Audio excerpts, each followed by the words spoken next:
Hi, I'm Tom Timmerman. This video is an introduction to the course Employee Relations for summer 2014. I wanted to do this video just to give you an introduction and to tell you sort of how this class developed and where we're going, just so you get an idea before you get into the readings. Basically, this course developed over time through my interest in justice and fairness and those kinds of things. And what happened 4 or 5 years ago was a field emerged called positive organizational scholarship. And it fit really nicely with some other things that I was interested in, so I've developed this course around this idea of positive organizational behavior. Let me tell you where this came from. The best way to think about this is looking back at the history of medicine and psychology, the field of psychology. And what we know is that, for a long time, the field of medicine was devoted to taking sick people and making them less sick. Well, the same thing was happening in the field of psychology. We were pretty good at taking people who were ill in some way, maybe they were depressed or whatever, and making them less depressed or less ill, getting them back up to normal. Well, it turns out that a lot of the research in organizational behavior and organizational leadership had done the same thing. It had focused on taking organizations with problems and getting them back to normal. So what happened in the field of psychology, especially 10 years ago or so, was that people began to ask the question, what if somebody was normal and they wanted to become extremely happy? Okay? What we tell people who are depressed, we have medicines to prescribe and we have certain behavioral therapies to try.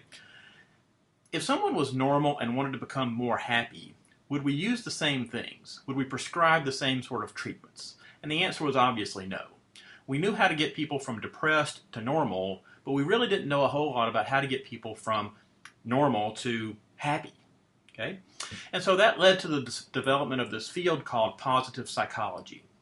Well, just like everything else in psychology, the field of organizational behavior has borrowed it, and so now there's a field of positive organizational scholarship that has taken the same view when it comes to organizational scholarship. And so, as this continuum shows, is that negative deviance refers to a negative state, a negative departure from normal.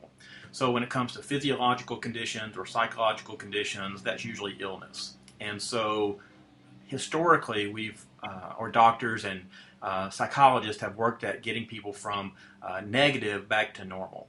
Well, now the interest is not only in psychology but also in medicine is to getting people from normal to being vital and having the sense of flow.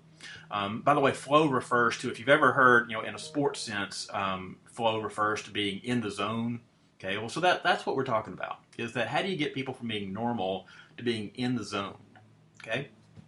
In an organizational sense, we have the same kind of thing, is that from an economics perspective, negative deviance might be unprofitable, normal then might be profitable, but what comes next? And so one suggestion is that extremely successful companies might get to the point where they could be generous with their profits. When it comes to effectiveness, the negative end is ineffectiveness. Normal would be effective.